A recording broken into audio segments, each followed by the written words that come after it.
Salamat sa Panginoon sa ating pagsamba. Sarap sambahin ng Panginoon. No? So, pakita ng yung katabi mo, kamusta ang pamilya mo? Kapatid, how's your family? You know? So, we've been discussing this month ang pamilya natin tungkol sa ating family. So this morning, pag-usapan natin yung pag-advance ng Kingdom of God through families. Paano ba natin i-advance yung kaharian ng Diyos sa pamamagitan ng pamilya, ng ating mga pamilya? Okay, so start with Genesis chapter 12, verse 2. Kuya Caleb. So we start with Abraham, when God called Abraham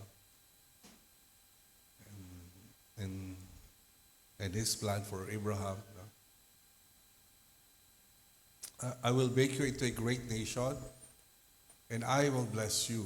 I will make your name great, and you will be a blessing. So, nung tinawag ng Diyos si Abraham, di ba, ibang mga bansa ay somehow napailalim sa ibang mga Diyos. Meron silang kinikilala na kanilang mga Diyos na kanilang sinasamba, pinaglilingkuran.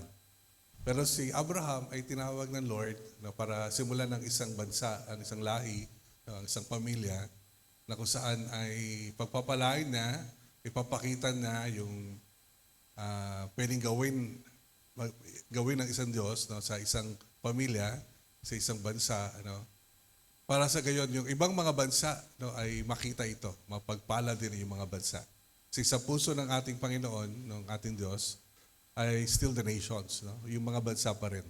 Although He disinherited the nations, diba, the nations, tinanggihan niya na dahil sa katigasan ng ulo ng mga tao. If you've been here for a while, so siguro na nasusundan niyo ako. So, ang mga bansang ito ay nasa paghahari ng ibang mga Diyos, okay, the other nations. Pero hindi pa rin sumuko ang Diyos sa tao. Sabi niya, si Jacob, ang bansa ng Israel, ay magiging sa kanya. While the other nations belong to other gods. But Abraham, his offspring will be for our Lord. So that is the idea. Diba? Deuteronomy 32:8. Okay, so tingnan natin muna itong Deuteronomy 32:8. So when the Most High gave the nations their inheritance, when He divided all mankind, He set up boundaries for the peoples according to the number of the sons of Israel. Meron ba tayong ibang translation? See, the older version is not sons of Israel. It's the sons of God. The sons of God. Yan. So, for Revised Standard Version.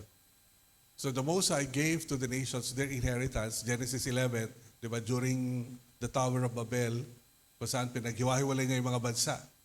Diba? That's desire of humanity to reach God somehow, but that is not only God, Yahweh, but the other gods. So in Mesopotamia, that is the practice during the time. Diba? Pag binabasa tayo ng Bible, alamin natin yung sitwasyon, kailan sinulat, anong panahon, sino sinulatan. Okay. So yung Tower of Babel, ay expression ng paghahanap ng Diyos. So, bagamat kasama nila ang Diyos, so, isabihin, meron silang hinahanap, they're seeking for other gods. Kaya ang Diyos, napuno na sa kanila. Kaya yung ibang mga bansa, dinis-inherit na ng Diyos. Okay, so, it started in the Tower of Babel. Diba, pinaghiwa-hiwalay niya na yung mga bansa, mga lahi, mga lengguwahe. So, that is in Genesis 11. Pero pag pumunta ka ng ibang aklat, for example, Deuteronomy, if you can read the book of Enoch, so may mga commentaries, may mga additional, no, na mga paliwanag patungkol doon. So isa na dito, no, yung Deuteronomy 32. So God, the Most High gave to the nations their inheritance. So bahala na kayo. Sige, ayaw nyo sa akin.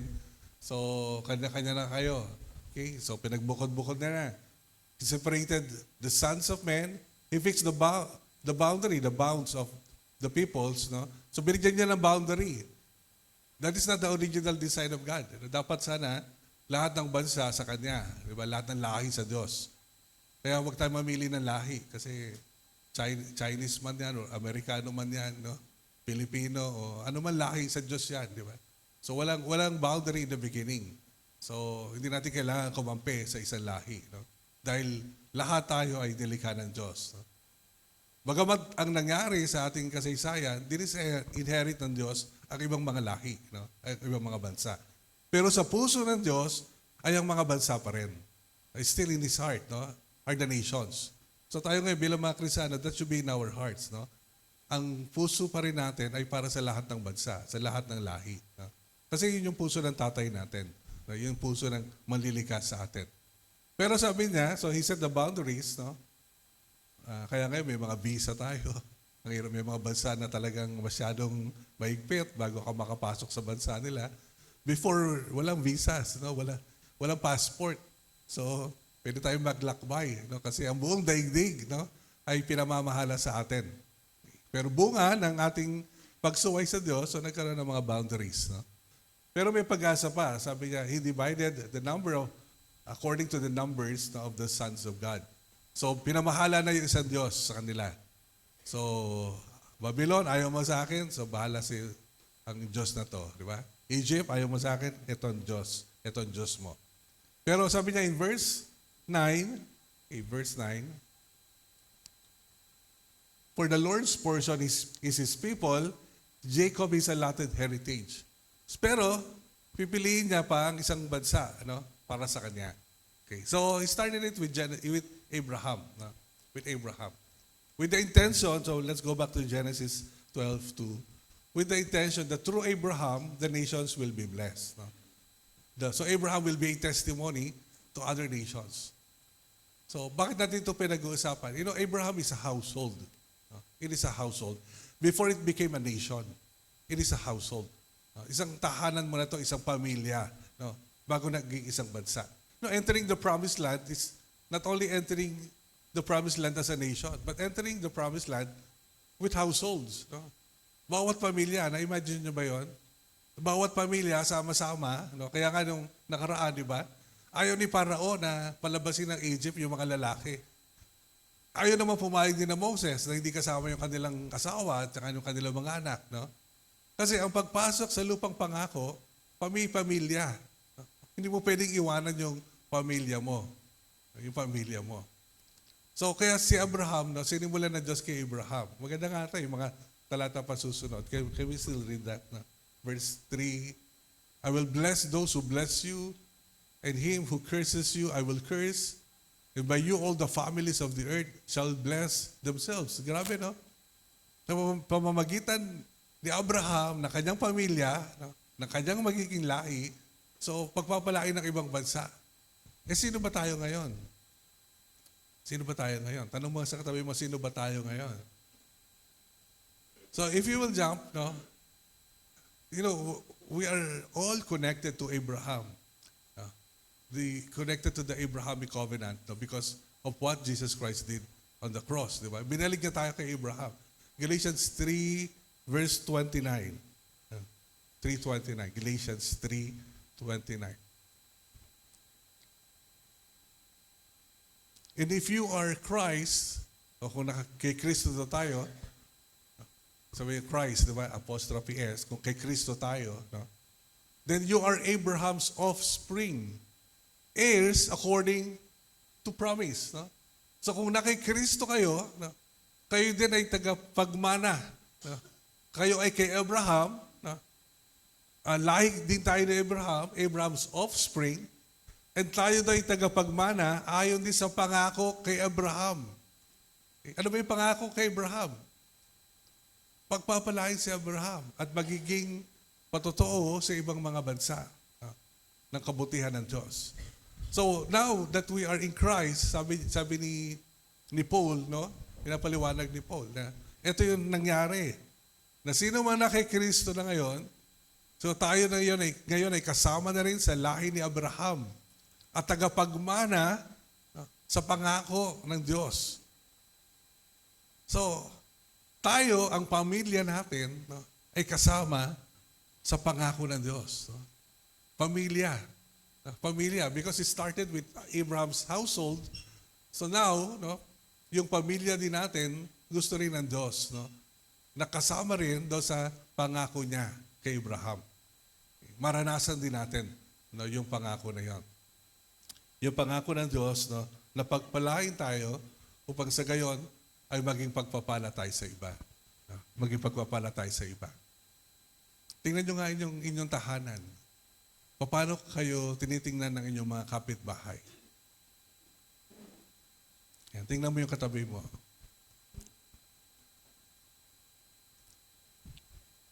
Are we a blessing to our community? Na pag tinignan nila, wow, sarap naman ang buhay nila. Ganda naman ang buhay nila. No? Parang wala silang problema. No? Pareho lang naman kami ng sweldo. Pareho lang din naman kami ng kinakain. No? Pero bakit iba sila? No? Bakit makikita mo sa kanila, no, yung kagandahan ng buhay? You know, bakit? Kasi anak tayo ng Diyos. Di ba? Lahi rin tayo ni Abraham. Kasama na tayo sa lahi ni Abraham. So the Lord wants us to experience, no, the promise, no, that He gave to Abraham. Gusto niya na maranasan din natin yung mga pangako, no, na nais ng Diyos para sa atin. Now, first of all, no, ang kasaysayan ng Israel, no, is a lesson for us. Di ba? So si Abraham, nang tinawag ng Diyos, papuntahin ng Kanaan, no, hindi pa yun nangyari kaagad. Okay? They end up in Egypt. Right? They end up in Egypt because of Joseph. So, sino nagbabasa ng Bible? So, instead of going to the promised land, so they end up in Egypt. And of course, nung una silang pumunta ng Egypt, it's magandang bagay, di ba? Parang, kasi dinala sila doon, may famine, no, in the land. Si Joseph, hindi nila alam, no, na gagamitin ng Diyos, no, para pagpalain ng mga bansa. At sila din mismo, no, yung kanilang lahi, maligtas. No? So dahil doon, nadala ni Joseph ang kanyang mga kapatid, no, doon sa Egypt. Na, they end up in Egypt. Pero Egypt is not their destination. The promise of God is the promised land. It's not in Egypt. No? So Egypt is a temporary stop. Pansamantala lang, no, na mamalagi sila doon. At katagalan, hindi nakilala si Joseph, hindi nakilala yung bansang Israel sa bansang Ehipto. Kaya katagalan, nang dumadami na sila, siyempre kahit saan ka ilagay, pag anak ka ng Diyos, magpapalain ka ng Diyos. No? Kahit nasa Pilipinas ka, kahit nasa ibang bansa ka, no? Basta anak ka ng Diyos, pagpapalain ka ng Diyos. No? Wala sa ibang bansa ang pagpapala, nasa Diyos. Nasa Diyos. Kaya kahit nasa Pilipinas ka, pwede ka pagpalain ng Diyos. No? Pero kung may sinasabi sa iyo ng Diyos na mga ibang bansa ka, go ahead. You know? Go ahead. Pero I believe with all my heart that the blessings of God, no? The blessings of God is with Him. Nasa Diyos yan. Kung magiging bansa ka, hindi mo kasama ang Diyos, you don't receive His blessing. No? So the blessing of God is always with us and with our household. With our household. Gusto ko mabuksan tayo dito eh. Ang gusto ng Diyos, pagpalain tayo, pagpalain yung pamilya natin. Okay? Pagpalain ng Diyos ang pamilya natin. Kaya gusto ng Diyos, makalabas sila ng Egypt, makapasok sila ng lupang pangako. No, a place, a territory. No, a place, a territory that God can bless them. Of course, they're being blessed in Egypt. Pero ang problema nga, hindi sila kilala sa Egypt. They've been enslaved in Egypt. Egypt is not their territory. There is a ruler in Egypt. So that's why, it's difficult for God's people to live in Egypt because there is another ruler. In a territory, there is always one ruler. Isang ruler lang in every territory. It could be God or the enemy of God or the other ruler or the illegal ruler. No?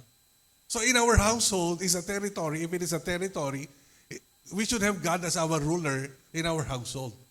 Only one ruler. If God is not the ruler in your household, the throne of your household does not belong to God, then probably the enemy is the ruler in your homes, di ba? Hindi pwede magkasama sa isang teritoryo ang dalawang hari. Hindi maaari yun. No? Kaya pag magulo ang tahanan mo, magulo ang pamilya mo, ibang hari ang nakaluklok sa inyong pamilya. Okay? So kailangan alisin yun. No? Kailangan pababain yun, talian yun, sabi ng ating Panginoong Jesus. Anyway, by the way, no? So, nasa Egypt sila, so they cannot stay in Egypt because there is a ruler in Egypt. No? So, the Lord wants them to enter into the promised land because the Lord wants to rule over them. Territory is very important. No? And our first territory is our household, our homes. No? Yun ang unang teritoryo na meron tayo. Yun ang unang pinagkatiwala ng Panginoon sa atin, yung ating mga tahanan. Yan. Kaya tanongin mo yung katabi mo, kamusta ba ang tahanan mo, kapatid? Ano, maayos ba? Malinis ba? Marumi ba? Ha? Tahimik ba? Magulo ba? Ha? Mabaho ba? Mabango ba? So, these are physical manifestations of a territory. No? Pero sagana ba? Di ba? May kapayapaan ba? Puspos ba ng pagmamahal? No? Kasi that is a territory. You know why a territory is important to God? Kasi in the territory, a territory is where God will rule. It is where He will rule. We need to prepare a place, make it holy, make it sacred, so that God can move in the territory. Para pagpalain tayo ng Diyos, mahal tayo ng Diyos, yes. Of course, meron tayong responsibility sa sarili natin na mamuhay ayon sa Kanyang kalooban. Isang bagay yun, kasi hindi natin mararanasan ng Diyos kung namumuhay tayo sa karumihan. The requirement was given to Israel before entering the promised land is consecration. Anong pinagawa kay Joshua before they entered the promised land? Circumcision. Sabi ni Jesus Christ, the circumcision of the heart. Dapat hindi lang flesh. But the circumcision signifies our consecration. Being consecrated. Now, we are entering the promised land, we should be consecrated for God. So, meron tayong role, meron tayong part. Pero, hindi lang yon. The territory, the promised land is also being prepared.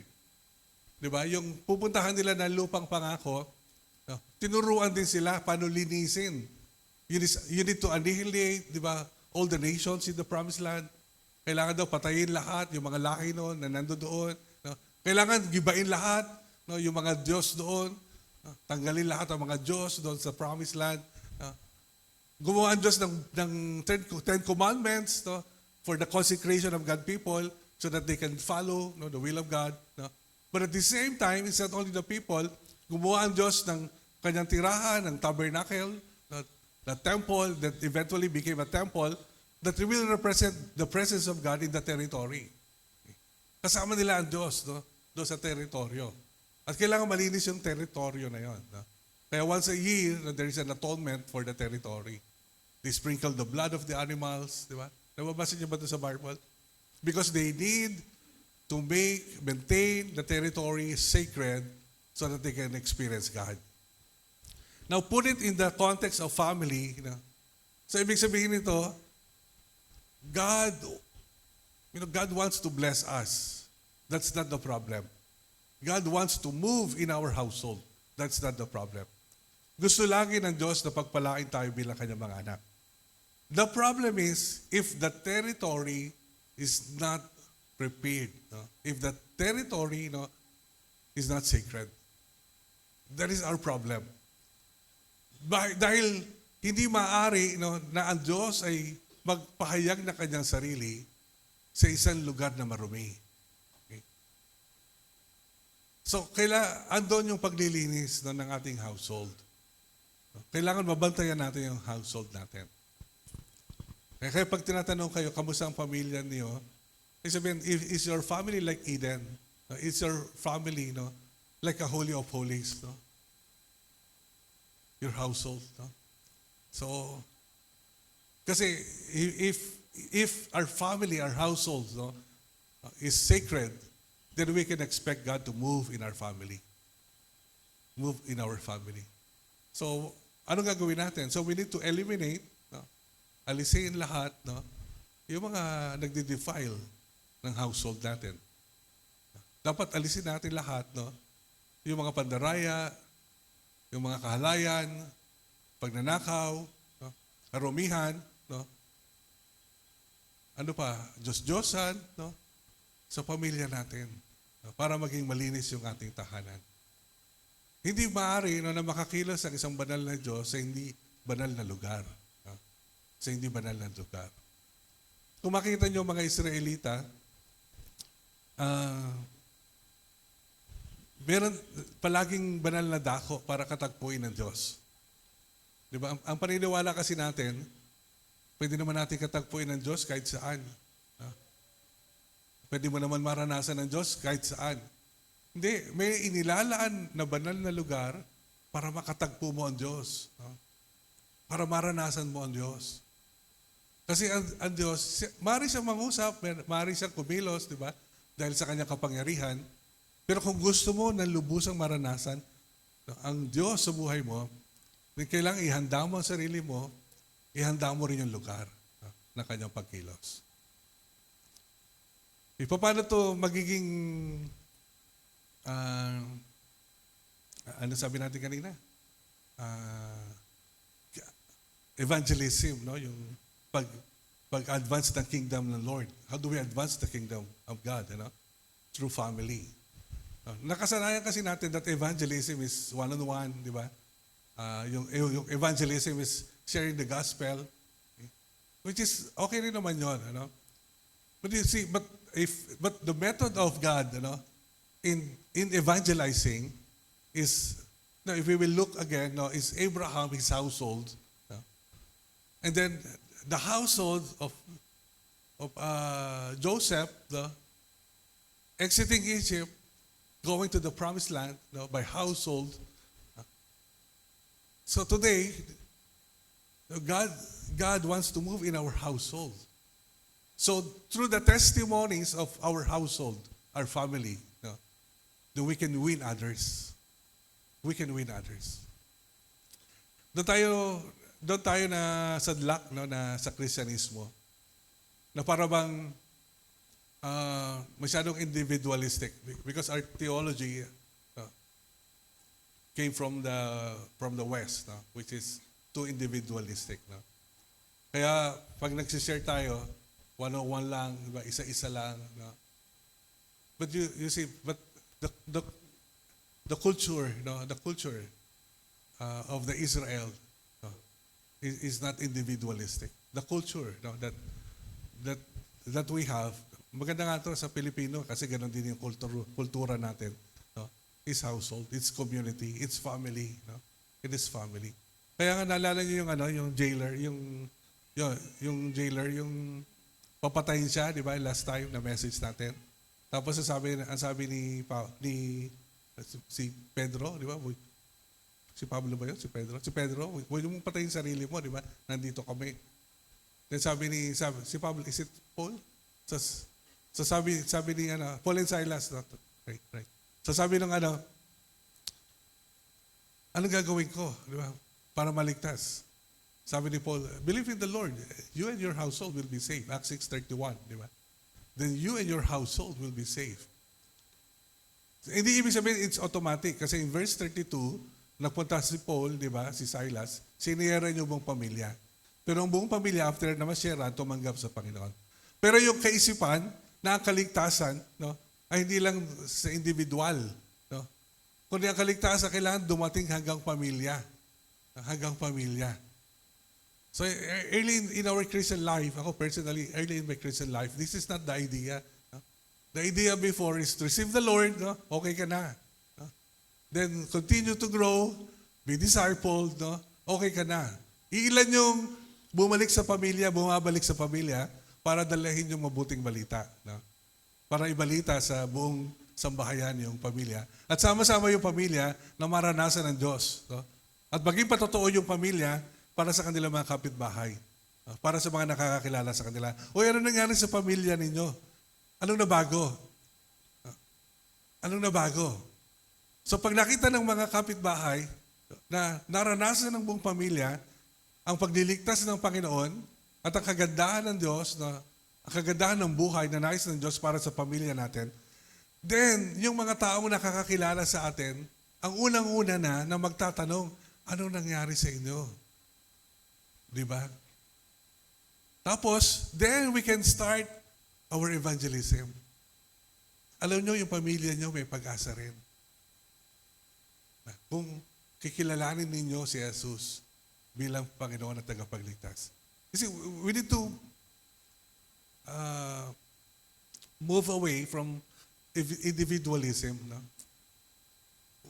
Kasi we've been doing care group, community life, di ba? Pero we're still individualistic for a long time.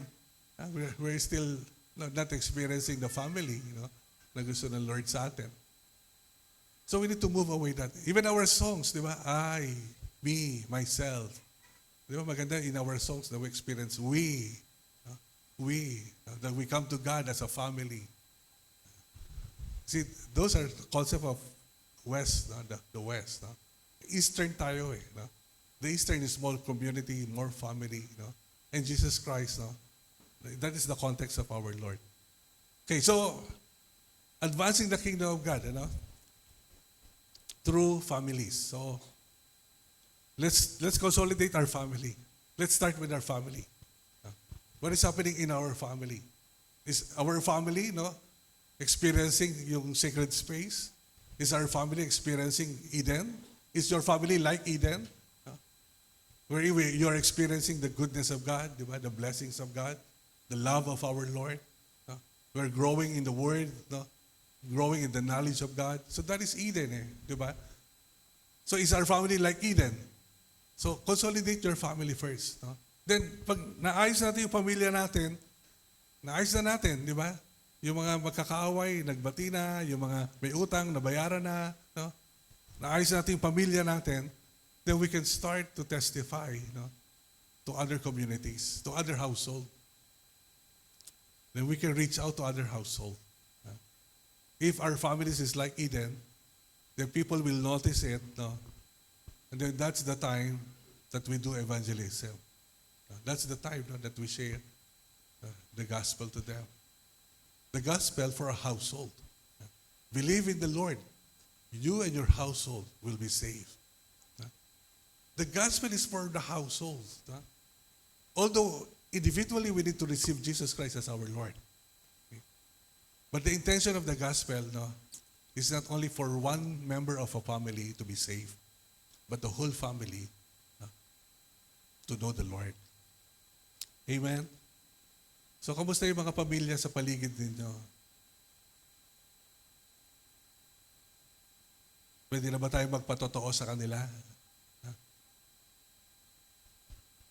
Pwede na ba natin sabihin sa kanila, yung ginawa ng Diyos sa pamilya natin, na maaari din gawin sa kanila? Pwede na ba natin silang yakagin sa kaharian ng Panginoon? Di ba? Para maayos din yung kanilang pamilya. At tulungan din natin sila. Alam mo, ganito kasi dapat manalangin kayo bilang isang pamilya, lumapit kayo sa Diyos bilang pamilya, sumamba kayo sa Diyos bilang pamilya. Di ba? So baka wala pa kayong panahon na nagpe-pray kayo together, para those things, a family growing together. So that way, we can start evangelizing the households around us. The household around us. Amen? So why? Because first, inayos natin yung pamilya natin. Naranasan natin sa pamilya natin yung Eden. The blessings of our Lord. The Abrahamic covenant in our family. So, which is very important. Gusto ng Diyos na maranasan natin sa pamilya natin. Then after experiencing that, then we have something to testify to those families around us. Balik natin doon. Di ba yung pagbibigay ng ulam sa kapitbahay? Amen? Di ba ginagawa naman ng mga Pilipino yun eh. Pag may okasyon, pag-iimbita sa kanila, no? Pag may selebrasyon, di ba? Pag-iimbita sa mga kapitbahay natin. Bakit? Kasi by this time, we want to evangelize. No? We want to show them. Ito yung tahanan, no, ng mga anak ng Diyos. No? Ito yung tahanan na pinaghaharian ng Diyos. No? And we want you to see it. No? We want you to experience it also. Gusto rin namin na maranasan nyo rin to. No? But first, let's start with our family. So, pakitanong uli yung katabi mo. Kamusta ng pamilya mo, kapatid?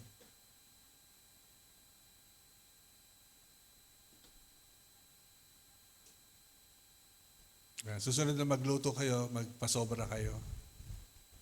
Bigyan niyo sa kapitbahay.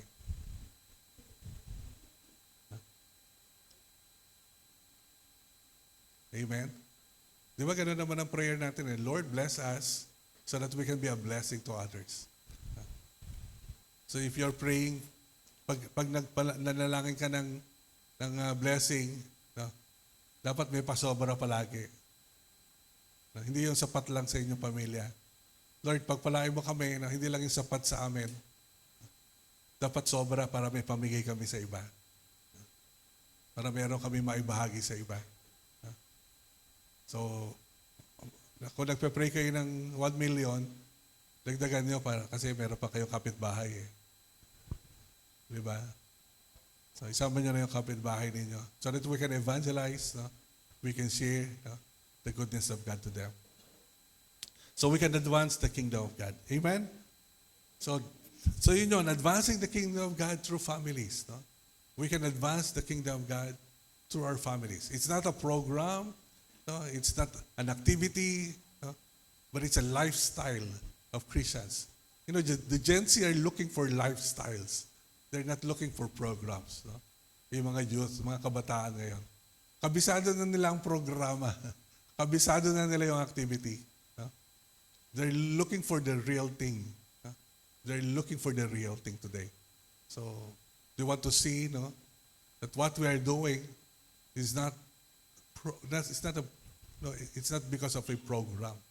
No? They want to see that it is genuine. No? They want to see that this is an overflow of our hearts. No? That it is real. No? It is real. So, let's start with your family. Start with your family. By the way, kung hindi nyo kaya i-resolve yung problem in the family, no?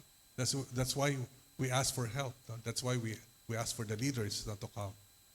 Baka may mga demonyong kailangan palayain sa bahay, di ba? Hindi nyo kaya, so tumawag kayo ng leader. No? Kailangan yan. Amen? So matrabaho na yun, consolidation pa lang. Diba? Kasi bawat isang membro ng pamilya mo, kailangan mo madala din sa Panginoon. Sige, tayo lahat. So, salamat tayo sa Panginoon.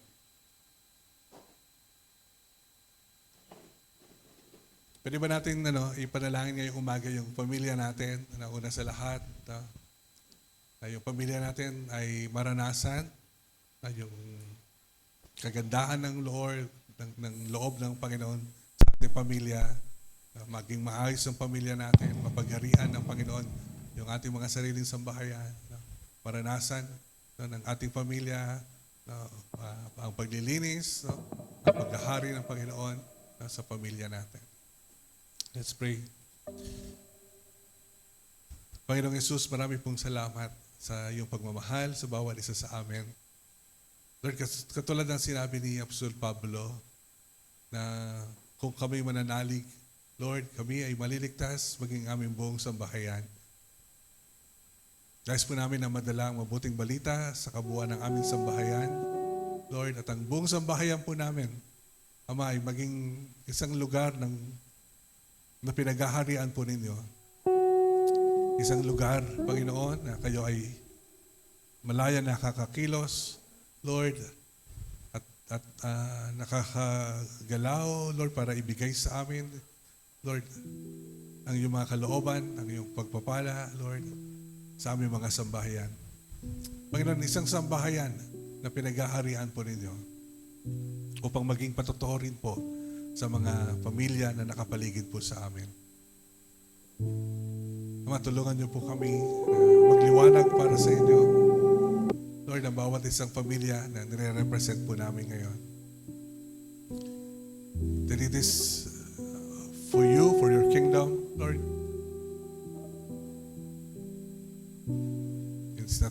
It's not even for us, Lord God.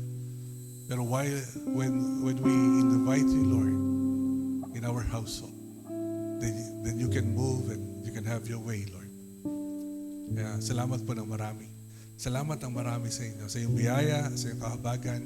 Gabayan niyo po, Panginoon, ang mga magulang na narito, una po sa mga magulang, sa mga tatay, sa mga nanay, kung paano po pangunahan ang kanilang sambahayan.